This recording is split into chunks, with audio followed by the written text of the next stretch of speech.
보기 좋은 떡이 맛도 있다고 하더군요. 보기 좋은 꽃이 사랑도 받고요. 영어에도 What looks good, taste good이라고 하는 말이 있어요. 보기가 좋은 것은 맛도 좋다, 그런 뜻이죠. 그런데 오늘 살펴보게 될 사사 삼갈의 이야기는 그렇게 그럴듯해 보이지 않아 보입니다. 지금까지 살펴본 사사들 온니엘이나 에훗과는 비교가 안 될 만큼 매우 별 볼 일 없어 보여요. 오늘 본문도 31절 한 절이잖아요. 단 한 절로만 삼갈에 대한 기록이 남아 있습니다.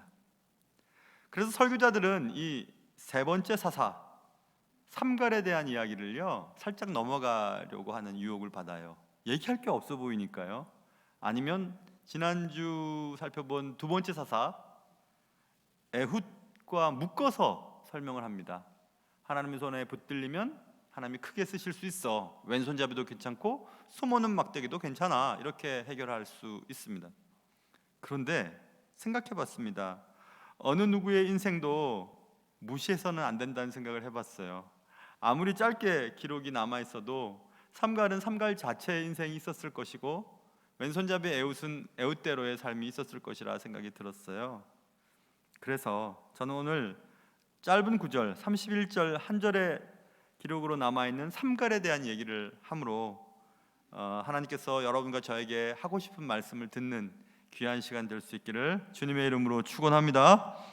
자, 그렇다면 삼갈이 누구인지가 궁금해지기 시작했습니다. 삼갈이 누굴까? 삼갈은 오늘 본문에 아낫의 아들 삼갈이 있었다, 그것밖에는 내용이 없어요.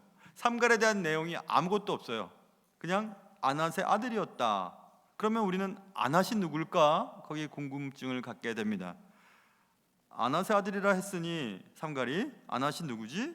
우리는 아낫을 인명으로 보는 것, 제일 처음에 인명으로 보면 아낫이라고 하는 사람의 아들인가 보다 이렇게 생각할 수 있잖아요. 그런데 아낫이라고 하는 이름이요 범상치 않은 이름입니다. 아낫은 가나안의 특별히 셈족들, 가나안 족속들의 3대 여신 가운데 한 여신의 이름이 아낫이에요. 그러니까 여신의 이름을 남자의 이름으로 사용했을 것이다, 혹은 여자의 이름으로 사용했을 것이다, 잘 이해가 안 됩니다. 이 아낫이라고 하는 여신은 유명한 신이에요. 가나안인들에게 바알의 누이이면서 애인이기도 한 호색과 전쟁을 담당하던 신이었어요. 그런데 그런 여신의 이름을 사람의 이름으로 붙인다는 것은 조금 인정하기가 어렵습니다. 그렇다면 이제 아낫을 인명으로 보지 않고 다르게 보는 방법이 또 있죠. 최근에 트롯 여자 가수, 어떤 가수 송가인이라고 하는 가수 일부에 뵀던 생각이 났어요. 그분이 진도의 딸이라는 것을. 근데 2부에 뵀더니 목포인가 그랬더니 저기서 진도요 막 그러더라고요. 그래서 야, 참 어쩜 이렇게 잘하시나. 진도가 맞죠? 진도의 딸 송가인 이렇게 얘기하잖아요. 진도가 송가인의 아버지인가요? 엄마인가요? 아니죠. 진도라고 하는 곳에서 이렇게 특출한 트롯 여가수가 나타났다라는 것을 얘기하고 싶은 거잖아요. 그러니까 아낫의 아들이라는 것은 지명일 확률이 많아요. 그래서 가나안 땅의 지도를 펼쳐보면 벳 아낫이라고 하는 지명이 나와요. 벳 아낫은 벳레헴, 떡의 집. 그러니까 벳은 집이란 뜻이거든요. 그러니까 벳 아낫은 아낫의 집이란 뜻이에요. 그러니까 여신을 아주 잘 모시던 어떤 지명을 말하는 것입니다.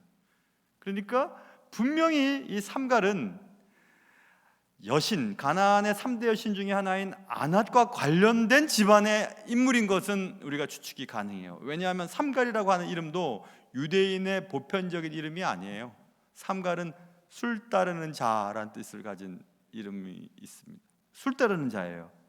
그러니까 여신 숭배를 하면서 막 술을 따르고 호색하고 음란을 저지르는 그런 가운데에 삼갈이라는 단어가 있는데 그 삼갈을 이름으로 지었어요. 그러니까 보통 인물이 아니죠. 그래서 결국 삼갈에 대한 표현은 정통 유대인이 아닌 이방신을 섬기는 집안에 별 볼 일 없는 어떤 남자아이 정도로 이해하면 될 것 같습니다. 삼갈은 또 오늘 본문에 보면 소모는 막대기로 블레셋 사람 600명을 죽였다 써 있죠. 소모는 막대기. 그러니까 소모는 일을 했을 확률이 많겠죠. 그렇다면 목동일 확률이 많습니다. 뭐 그렇지 않을 수도 있지만, 그러나 삶의 현장, 자신의 삶의 현장에서 흔히 자기가 사용하는 것을 가지고 전쟁을 치렀다는 것으로 우리가 이해한다면 삼갈은 별 볼 일 없는 가정에 별 볼 일 없는 사람으로 그냥 평범하게 살다가 갑자기 사사가 된 그런 케이스예요. 요약해 보면 이렇습니다. 이방신을 섬기는 숨기고 싶은 가정사를 가진 이방 혈통의 사람 삼갈. 이처럼 삼갈이 내세울 만한 스펙은 하나도 없었습니다. 그런 삼갈이 사사가 되었다라고 오늘 본문은 얘기해주고 있습니다. 삼갈은 태어나면서부터 얼마나 자신의 정체성의 혼돈을 가져오게 되었을까요? 얼마나 차별을 받았을까요? 괜찮은 나라라고 여겼던 청교도 신앙의 후손들이라고 여겼던 미국이 지금 인종차별, 레이시즘 때문에 얼마나 지금 진통을 겪고 있습니까? 얼마나. 인종차별은 무시무시합니다. 저도 미국 살 때 인종차별을 좀 당한 적이 있었거든요. 인종차별은 무시무시해요. 레이시즘 때문에 온 미국 땅이 그리고 세계가 흔들거리고 있습니다.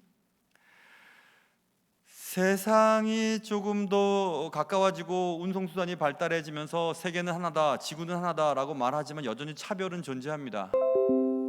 대표적인 차별은 성차별이죠. 섹시즘. 성에 의해서 얼마나 차별이 심해요.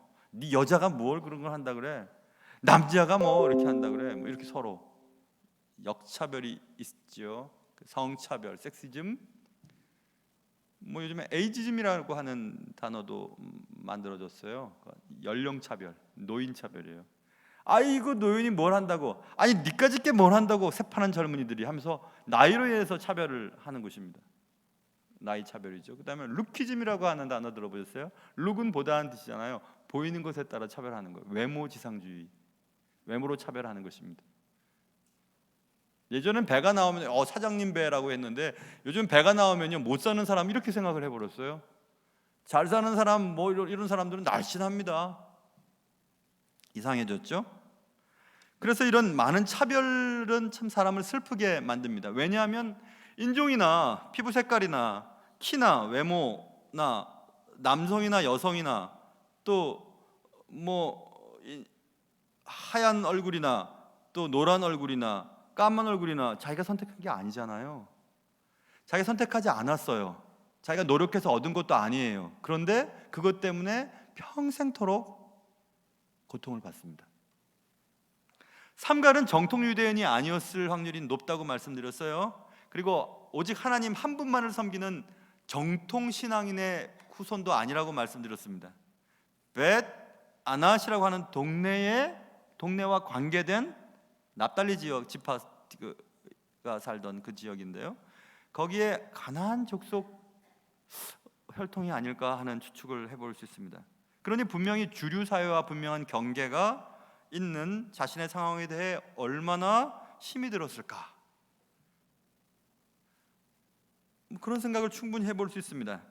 아나신을 섬기는, 적어도 섬겼던 가정에 술 따르는 자라는 이름을 가진 한 남자의 이야기가 오늘 삼갈에 대한 이야기입니다. 그는 얼마나 자신의 정체성을 숨기고 싶었을까요? 아무리 애를 쓴다고 해도 자신이 이미 받은 한계를 뛰어넘을 수가 없는 겁니다. 피부 색깔을 바꿀 수가 없고 자신의 가문을 부인할 수도 없는 것이고, 그런데 태생부터 자신감을 갖지 못했을 확률이 높습니다. 형편없는, 적어도 드러내고 싶지 않은 가정에서의 출생이 그렇고, 부모에 대해 부끄러운 비밀 때문에 그렇고, 자신의 여러 가지 핸디캡 때문에 그랬습니다. 우리는 그런 한계에 맞닥뜨릴 때 절벽에 선 것과 같은 그런 기분을 느낍니다. 내가 어쩔 수 없는 일들이에요. 이건 내가 어떻게 할 수 없는 일들 앞에 나는 무기력해집니다. 올라보려고 해도 오를 수 없고, 내 능력 가지고. 그렇다고 그냥 모른 척하고 앞으로 나가볼까 하다가 저 아득한 저 천길 낭떠러지로 떨어질 것 같은 그런 불안한 마음을 같습니다. 삼갈에게도 그런 마음이 있었을 것입니다. 아무리 애를 써도 어쩔 수 없는 숙명과 같이 주어진 어떤 것들 때문에 말입니다. 그는 태어나면서부터 B급 인생이었습니다. 을의 인생이었습니다. 흙수저 인생으로 살게 될 수밖에 없는 그런 사람이었습니다. 삼가는 그렇게 살고 있었습니다. 아니, 그렇게 살 수밖에 없었습니다. 인생의 절벽 위에서 그냥 그렇게 살아갈 수밖에 없는 인물이었습니다. 사랑하는 성도 여러분, 여러분 어떠세요? 이미 주어진 것, 태어나면서부터 갖게 되었던 것들 때문에 마음에 아픈 것들은 없으세요? 내가 뭐 누가 여자로 태어나고 싶었나? 우리 아버지는 말이야, 남자들만 좋게 생각하고 오빠들 공부 다 시키고 나는 공부도 안 시키고 내가 훨씬 머리가 좋은데 내가 왜 이 정도 키로 태어났지? 정말 키가 컸거나 혹은 키가 작았거나 하지. 키 큰 사람은요, 키가 자그마하고 싶어요. 자그마한 사람은 좀 쭉쭉 늘리고 싶어져요. 내가 선택한 것이 아닌데, 내가 뭐 이런 색깔로 태어나게 됐나? 저 백인으로 혹은 흑인으로 태어나는 게 더 좋았을 텐데 선택할 수 없었어요. 그런데 우리가 가진 것 때문에 내가 하는 일에 좌절감을 느끼게 되는 경우들이 있다는 것입니다. 아, 남자기 때문에 혹은 여자기 때문에 혹은 내가 황인종이기 때문에 내가 그런 가문에서 태어났기 때문에, 아니 그런 지방 사람이라는 것 때문에 얼마나 많은 제약을 받게 되었습니까? 그럴 때 우리는 마치 절벽에 서 있는 것 같은 느낌이 듭니다. 이러지도 못하고 저러지도 못하고 앞길이 꽉 막혀 있는 것 같은 그런 답답함을 느끼게 됩니다. 조금만 실수하면 발을 헛디뎌서 아득하게 추락하게 될 것을 두려워해서 이러지도 못하고 저러지도 못하는 것입니다. 이렇게 누구나 인생의 절벽들이 있습니다. 나도 어쩌지 못하는 것들 때문에 나의 한계 앞에서 낙심에 빠질 때가 있습니다. 삼갈도 그랬습니다. 그러나 삼갈의 이야기는 거기서 그렇게 끝나지 않았습니다. 이스라엘 역사에 세 번째 사사로 기록으로 남아있어요. 세 번째 사사로. 무슨 일이 있었던 것일까요? 무슨 일 때문에 한 줄로도 기록하기에 충분한 이 삼갈을 하나님은 사사로 사용하셨을까 하는 것입니다. 그런 일들이 여러분과 저의 삶에도 일어나기를 바랍니다. 말씀을 듣는 여러분과 저에게 그런 일이 일어나서 하나님의 영광의 도구로 쓰임받게 되기를 주님의 이름으로 축원합니다. 자, 삼갈의 이야기는 그렇게 시작됐습니다. 삼갈은 그런 사람이었습니다. 아낫의 아들 삼갈이 있었고 그 삼갈은 소모는 막대기를 가지고 있었다. 그게 전부입니다. 삼갈의 손에는 소모는 막대기가 있었습니다. 삼갈은 별 볼 일 없어 보이는 사람이었습니다. 이방인의 혈통이었고 이방신을 섬기는 가정이었고 아버지로부터 배울 것이 없었고 자신의 정체성도 불분명했습니다. 단지 그냥 삼갈 와봐 술 따라봐, 너 이름이 삼갈이잖아, 술 따르는 자 술 따라봐, 뭐 이렇게 놀림을 받으면서 살았을 것입니다. 그는 인생의 절벽에 자주 부딪혔습니다. 자신이 원하지 않고 선택하지 않은 것들 때문에 인생의 절벽에 자주 부딪혔습니다. 그럴 때마다 삼갈은 이런 생각을 했습니다. 이렇게 살면 뭐하지? 이렇게 열심히 산다고 해도 바꿀 수 없는 것들 때문에 결국 나는 성공하지 못할 텐데, 에이 그냥 한 발 더 나가버릴까? 그리고 그냥 어디까지 떨어지나 한번 볼까? 그렇게 할 수도 있었을 것입니다. 그런데 성경은 삼갈이 블레셋 사람의 손에서 이스라엘을 구원한 사사로 기록하고 있습니다. 삼갈은 사사로 쓰임을 받았습니다.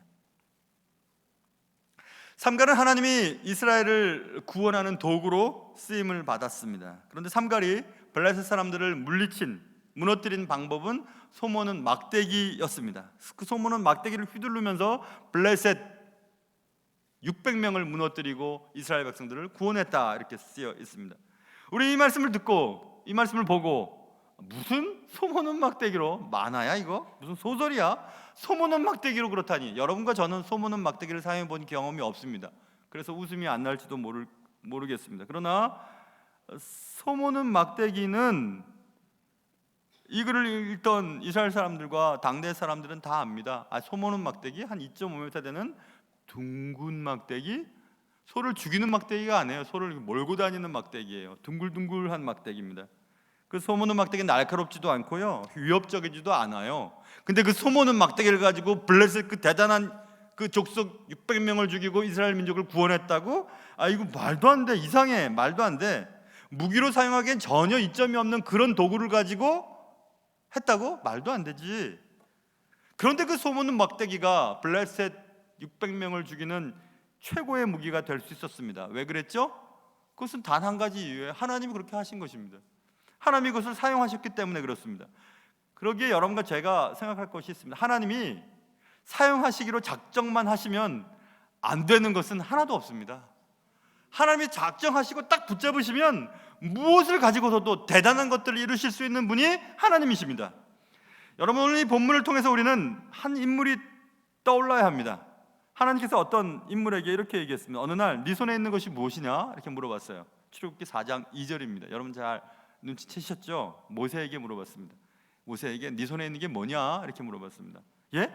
저는 지팡이 갖고 있는데요. 그래? 알았어. 그리고 모세는 자신이 들고 있던 그 지팡이를 가지고 이집트 왕궁에서 애굽의 술사들이 변하게 만든 뱀들을 삼켜버리는 그런 일들을 하게 되죠. 그리고 모세 손에 들린 그 지팡이로 홍해를 가르치자 홍해가 갈라져 버렸습니다. 그리고 물이 없다고 하는 이스라엘 백성들의 불만 앞에서 그 모세 지팡이를 들어서 가리키자 반석에서 물이 나오기 시작했고, 어떤 날은 반석을 막 내리칩니다. 그러더니 또 반석에서 물이 나오기 시작했습니다. 오늘도 주님은 우리에게 물으십니다. 내 손에 있는 것이 뭐냐? 성경은 모세의 손에 있던 지팡이, 위대한 일을 행했던 도구로 쓰였던 지팡이를 이렇게 불렀습니다. 출애굽기 4장 20절에 모세가 그의 아내와 아들들을 나귀 위에 태우고 애굽으로 돌아가는데, 그다음 보세요. 모세가 하나님의 지팡이를 손에 잡았다 이렇게 써 있습니다. 아니, 모세가 지은 지팡이는 모세의 지팡이지 무슨 모세가 쥐고 있는 지팡이를 하나님의 지팡이라고 얘기했어요. 성경 분명히 얘기했습니다. 모세가 쥐고 있지만 그 지팡이는 모세 지팡이가 아니라 하나님이 붙들고 있는 지팡이라고 얘기했어요. 그러니까 물도 나오게 하고 홍해 바다도 가를 수도 있고 뱀으로 변해서 다른 뱀들을 잡아먹기도 하는 그런 놀라운 일들을 할 수 있었던 것입니다. 지금 여러분의 손에는 무엇이 있습니까? 그것이 무엇이든 상관없습니다. 여기서 분명히 명확하게 짚고 넘어가야 할 것이 있는데, 그것은 위대한 일을 한 것은 지팡이가 아니었어요. 소모는 막대기가 아니었어요. 소모는 막대기 자체가 위대한 일을 한 것이 아니었습니다. 그렇다면 소모는 막대기를 쥐고 있었던 삼갈이 위대한 사람인가? 홍해 바다를 가르고 반석에서 물을 내게 했던 모세가 지팡이를 쥐고 있는 모세가 위대한 사람인가? 아닙니다. 모세도 아니고 삼갈도 아니에요. 모세의 손에 쥐고 있던 지팡이를 사용하여 위대한 일을 행하신 하나님이 위대하신 분이십니다. 소모는 막대기로 블레셋 사람 600명을 무찌르고 이스라엘 백성들을 구원하게 하신 분은 삼갈도 아니고, 삼갈이 쥐고 있던 소모는 막대기도 아니고, 하나님이 삼갈을 통하여, 삼갈이 가지고 있는 것들을 통하여 그 일을 이루셨다는 사실을 여러분 꼭 기억하시기를 바랍니다. 우리가 우리 자신을 보면 낙심될 것밖에 없습니다. 얼마 전에 어떤 영상을 보다가 웃었습니다. 그 영상은 이런 영상이었습니다. 어떤 이런 함이 하나 이렇게 영상에 잡히는데, 그 함 앞에 써 있어요. 당신에게 애인이 없는 이유 이렇게 써 있어요. 당신에게 애인이 없는 이유 이렇게 돼 있고, 그리고 물음표가 돼 있어요. 그러면 그 뚜껑을 딱 열면 그 이유를 알게 된다는 거죠, 그렇죠? 그래서 어떤 사람이 가가지고 뚜껑을 확 엽니다. 뚜껑 확 열었더니 그 안에 거울이 딱 있었어요. 애인이 없는 건 너 때문이다. 너를 봐라. 너 자신을 봐라 이거죠. 여러분, 우리가 우리 자신을 보면요, 아침에 일어나서 거울을 보면 기분 참 첩첩해집니다. 그리고 물론 좋으신 분들도 계실 거예요. 화장한 뒤에는. 요즘에 화장 안 하니까 여성들이 얼마나 행복한지 몰라요. 마스크 쓰고 얼마나 좋은지 모릅니다. 참 편하실 것 같아요. 근데 여러분, 나이가 들면요, 사진 찍는 것도 싫어지잖아요. 자신을 봐야 되니까. 자신이 이렇게 늙었구나, 이렇게 쭈글쭈글하구나, 남자들이 이렇게 머리숱이 없구나, 이렇게 말입니다. 한 15년 전에 10년 더 됐네요. 꽤나 오래전에 했던 설교를 얼마 전에 영상을 봤는데, 그땐 정말 이 턱선이 있던데요. 이런 종이가 쓱 잘라질 것처럼 말입니다. 지금은 턱선도 없어졌어요. 아무리 하려고 해도 안 돼요. 그러니 자꾸 보기가 싫은 거잖아요.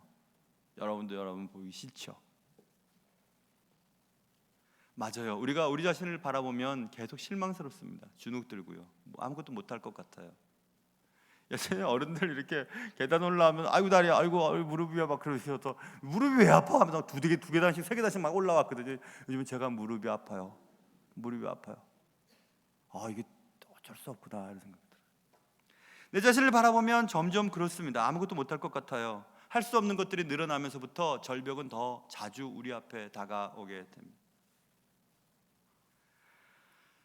내 손에 뭐 대단한 것이 있을 때도 있었을 것이고 또 아무것도 없을 때도 있었을 것이고, 지금 여러분의 손에는 무엇이 있으십니까? 내가 누구이건 내가 손에 쥐고 있는 것이 무엇이건 상관없이 하나님의 손에 여러분이 붙들리기만 한다면 여러분과 저는 위대한 일을 할 수 있습니다. 그러므로 나를 바라보거나 내가 가진 것들을 바라보지 말고 하나님을 바라볼 수 있는 여러분과 저의 삶이 될 수 있기를 주님의 이름으로 축원합니다. 사람이 살다 보면 이렇게 절벽에 부딪힌 것 같은 느낌이 들 때가 있습니다. 이제 더 이상은 한 걸음도 앞으로 못 나갈 것 같을 때가 있습니다. 그럴 때 우리는 보통 나에 대해서 생각을 하게 됩니다. 저 높은 절벽, 내 힘으로는 못 갈 것 같은데, 못 넘을 것 같은데 하고 나의 능력과 내가 가진 것들을 생각해 봅니다. 내 돈 갖고는, 혹은 내가 가진 능력 가지고는 저거 해결을 못하지. 삼갈도 그랬습니다. 아나세 아들, 난 이방인의 아들들이고 여신 믿던 집안 사람이고, 삼갈 하나 술 따르는 자야. 술 따르는, 아버지가 나한테 그렇게 지었어. 엄마가 나한테 그렇게 불렀어. 삼갈 술 따르는 자야. 술 따르는 자야. 이렇게 내가 하는 일은 소모는 거지 뭐. 아침부터 저녁까지 소몰고 또 소몰고 그리고 절망에 빠져버릴 수 있었습니다. 사랑하는 성도 여러분, 사명 없이 세상에 보내진 자는 아무도 없습니다. 아무도 없어요. 이 땅에 우리가 태어났다는 것 자체가 이 땅에서 해야 할 일을 가지고 태어난 사람들입니다. 그렇기 때문에 우리는 다 목적이 있어요. 목적 없이 인생을 산다는 것은 이 세상을 살아갈 이유가 없는 자의 태도입니다. 그렇다면 여러분 무엇을 위해 태어나셨습니까? 무엇을 하고 싶으세요? 무엇이 여러분의 삶의 목적이십니까? 그런데 그 목적과 사명을 이룰 만한 어떤 것들이 내 손에 쥐어지지 않았다고 생각하시고 불만, 그리고 난처함, 난감함, 비참함을 느끼십니까? 여러분의 손에 지금 무엇이 남아 있습니까? 시간이, 젊음이, 건강이, 돈이, 명예가, 지위가, 뭐가 남아 있습니까? 다윗은 대단한 인물이었죠. 이스라엘의 최고 멋진 왕 가운데 하나였습니다. 그리고 최초의 왕의 사위였습니다. 정말 대단한 분이었죠. 다윗이 그렇게 될 수 있었던 것은 거인 골리앗을 물맷돌로 넘어뜨린 사건 때문이었습니다. 다윗은 물맷돌을 잘 던졌습니다. 에이 타고 던지면 한 번에 다 맞췄습니다. 곰도 사자도 다 넘어가고요, 거인 골리앗도 넘어뜨렸습니다. 다윗이 그렇게 물맷돌을 잘 던질 수 있는 기술은 어디서 얻은 것일까요? 하나님이 주신 것입니다. 베드로와 안드레는 고기잡이를 잘했습니다. 고기잡이 하는 것을 보고 계셨던 예수님께서 이제는 너희들을 사람 낚는 어부가 되게 할게, 이렇게 말씀하셨어요. 너희들 그 고기 잡는 그 기술 있잖아, 그거를 사람 낚는 일에 한번 사용해봐. 잘 낚일걸 하고 베드로와 안드레를 그의 제자로 삼으셨습니다. 바울은 외모가 썩 시원치 않았던 것 같습니다. 문헌에 남아있는 걸 보면 허리가 좀 굽고 머리가 숱이 별로 없는, 그리고 말하는 것이 좀 더듬거리는 사람으로 묘사되어 있는 문헌들이 자주 등장합니다. 그러나 바울에게는 글 쓰는 기술을 주셨어요. 그래서 신약 성경의 13권 바울 서신, 그 13권의 바울 서신은 신약 성경과 기독교 신학에 굉장히 중요한 역할을 감당합니다. 우리가 태어나면서부터 얻게 된 것, 하나님이 이미 우리에게 주신 것들은 우리가 부인하려고 해도 이미 우리에게 주어진 것입니다. 그리고 그것이 꼭 하나님의 일과 내가 하는 일에 걸림돌이 되는 것만은 아니라는 사실을 우리는 기억해야 할 것입니다. 어릴 때 주님한테 주님 나 부르시면 주님의 일을 합니다 하고 고1 때 수련회 때 헌신했습니다. 하나님이 언제나 나 부르실 줄 알았어요. 그러나 나 같은 것도 부르시면 그 정말 감사하겠죠 하고 계속해서 기도했습니다. 그리고 기다렸습니다. 언제 하나님 나를 부르시나. 근데 어떻게 돼서 제가 전공을 수학 전공을 하게 됐어요. 수학 전공을 하고 은행에 근무하다가 신학교를 갔는데요. 저처럼 기초과학, 자연과학을 공부한 사람이 진짜 없더라고요. 제가 공부했던 공급생들 가운데서 수학과 출신 저 한 명, 물리학과 출신 한 명, 나머지는 대부분 문과 계통이에요. 어학이나 역사나 철학이나 뭐 응용 그런 문과 계통이지 이과 계통은 거의 없습니다. 물론 공대 같은 경우도 가끔씩 있으나 이과는 거의 없었습니다. 저는 고민을 했었습니다. 한동안 왜 내가 수학 공부를 했지? 하나님이 어차피 나를 부르실 거면 철학이나 어학이나 역사나 뭐 이런 거 하면 더 좋지 않았을까 생각했습니다. 그런데 신학 공부를 해보면서부터 깨닫게 되었습니다. 아니 고대 언어 공부하는 게 재밌는 거예요. 그건 다른 동기들보다 잘 외워지는 거예요. 고대 언어 뭐 히브리어나 헬라어나 라틴어 같은 것들을 공부할 때 이 구조나 어미 변형 같은 게 잘 머릿속에 와닿아요. 이상하게 잘 들어와요. 왜 이렇게 잘 들어오지? 잘 외워지고 쉽게 또 외워지고 왜 그렇지? 그러면서 성경 해석이 재밌어졌습니다. 그래서 성경 해석 공부를 시카고에 있을 때 공부를 했었는데 성경 해석이 참 재밌었습니다. 해석학은 원래 좀 어렵죠. 그러나 재밌었습니다. 공부하다가 알게 되었습니다. 세계적인 성경 해석학 교수가 모세 실바라고 하는 교수님이 계시거든요. 지금은 아마 은퇴하셨거나 돌아가셨거나 아마 그러셨을 것 같은데, 모세 실바 교수님은 세계 성경 해석학의 권위자세요. 그분의 책을 읽다가 깨달았습니다. 모세 실바 교수님이 수학 전공자였다는 사실을.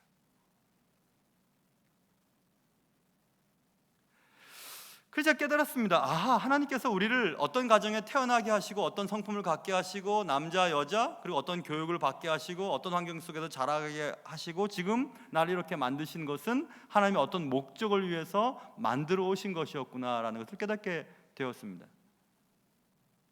여러분 잘 아시는 것이 무엇이 있으십니까? 소모는 막대기가 그냥 사람들 손에 있으면 그냥 소모는 막대기였어요. 그러나 하나님이 사용하신 삼갈의 손에 들어있었던 소모는 막대기는 이스라엘을 괴롭혔던 블레셋 백성들을 물리치는 아주 대단한 도구가 될 수 있었습니다. 저는 오늘 본문 말씀 속에서 기막힌 구절 때문에 감동을 입었어요. 그것은 에훗 후에라는 단어도 아니었고요. 에훗 후에 삼갈이 있었대. 아낫의 아들 삼갈 그것도 아니었어요. 소모는 막대기는 더도 아니었습니다. 블레셋 사람 600명을 죽였다? 그것도 별로예요. 저는 제 마음속에 가장 깊은 감동이 되었던 구절은 그랬던 삼갈 그도라는 단어였습니다. 그도 이스라엘을 구원하였더라. 저런 사람도 말입니다. 저런 사람도, 저 같은 사람도, 저렇게 형편없는 사람도, 저런 가문에서 태어난 사람도, 저런 형편없는 직업을 가진 사람도, 저런 사람도 이스라엘을 구원했다, 이렇게 하는 표현이 저한테는 감동이 되었습니다. 앞에 왼손잡이 사사 대단한 사건들이 기록되어 있고 뒤에는 드보라 사사 대단한 일들이 기록되어 있는 가운데 있는 한 구절, 이 삼갈, 아낫의 아들 삼갈, 그도 이스라엘 백성들을 구원했다. 저런 사람도, 저 같은 사람도, 저런 형편없는 사람도 한 민족을 구원했다. 이것을 읽고 정말 감동을 입었습니다. 그리고 깨달았습니다. 그래서 나 같은 사람도 사용하시는구나. 나 같은 사람도 하나님 일을 하게 하시는구나 생각했습니다. 인생의 절벽이 없는 사람이 있을까요? 살다 보면 정말 난감한 일들이 있습니다. 인생의 많은 문제들.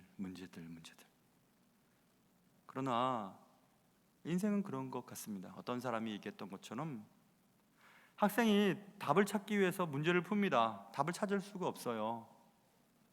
그렇다고 답안지를 안 낼 수는 없잖아요. 그래서 인생은 답을 찾을 수 없다고 답을 내지 않을 수는 없다라고 누군가 얘기했습니다. 멋진 표현이죠.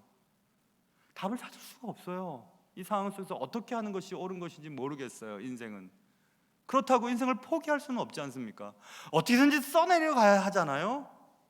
그리고 제출을 해야 되지 않습니까? 그리고 언젠가 주님 앞에 섰을 때 이렇게 살았습니다라고 얘기해야 되지 않겠어요? 그러므로 답을 찾을 수 없다고 답을 내지 않을 수는 없습니다. 우리의 인생은, 우리 인생 앞에 절벽이 있고 깊은 계곡이 있다고 해도 우리는 그냥 멈출 수가 없어요. 살아야만 하는 것입니다. 저는 언젠가 책을 읽다가 깨달은 적이 있습니다. 절벽이 높아요. 절벽이 높다는 것은 계곡이 깊다는 얘기죠. 계곡이 깊다는 것은 산이 높다는 얘기입니다. 계곡이 깊을수록 산이 높아요. 인생이 그 어려운 계곡 절벽 앞에서 좌절할 때 그 좌절의 문턱을 넘고 또 넘으면 하나님이 높은 곳에 올라가게 하시겠구나라는 생각을 해보게 되었습니다. 이 세상을 움직였던 많은 위대한 인물들의 삶을 가만히 돌아보면 평범한 인생은 없습니다. 아주 힘든 인생을 살았습니다. 그리고 그것을 넘어갔습니다. 그리고 위대한 일들을 해내게 됩니다. 그러므로 높이는 결국 깊이의 차이라는 말이 있습니다. 높길 바라세요? 높은 데 오르길 바라세요? 깊은 곳에 떨어져 봐야 합니다. 깊은 곳을 건너봐야 합니다. 인생의 절벽 위에 서서 내가 가진 것들을 생각해 봅시다. 단지 이방인의 아들, 아낫의 아들, 술 따르는 자, 삼갈, 그냥 소모는 목동이야. 그게 아니고 하나님의 자녀, 사사, 민족의 구원자가 될 수 있었던 삼갈처럼 우리의 숙명도 바뀔 수 있습니다. 하나님이 우리와 함께 하시면 우리가 비밀스럽게 감추고 싶은 과거가 아무것도 아닌 인생이 될 수가 있습니다. 그러므로 여러분과 저는 더 이상 과거에 매여 낙심할 필요가 없습니다. 만약 여러분이 또 인생의 절벽 위에 서 계시게 될 때, 그래서 난감한 마음이 들 때 저와 같이 노래를 부르시지 않으시겠어요? 제가 너무 좋아하는 노래예요. 여호와는 나의 목자시니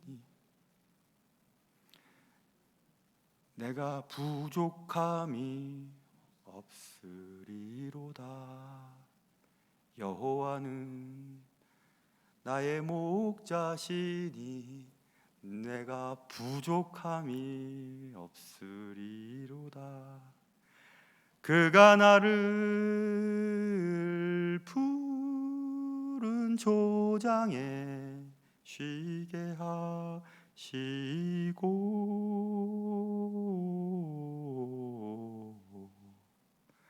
쉴만한 물가로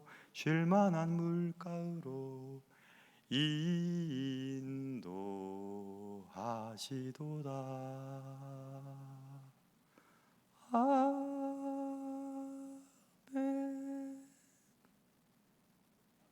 기도하겠습니다. 하나님 아버지, 인생의 절벽 앞에, 인생의 절벽 위에 서서 난감한 마음이 들 때 주께서 나의 목자가 되신데 무엇이 부족하겠습니까? 무엇이 더 필요하겠습니까?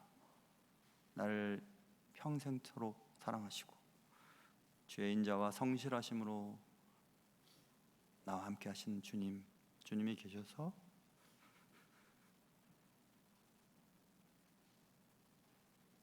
참 좋습니다. 인생의 절벽 앞에 놓여있는 성도들, 낙심하지 말고 나보다 나를 더 높게 오르실 주님을 바라보며 나아갈 수 있도록 도와주시옵소서. 귀하신 예수님의 이름으로 기도합니다.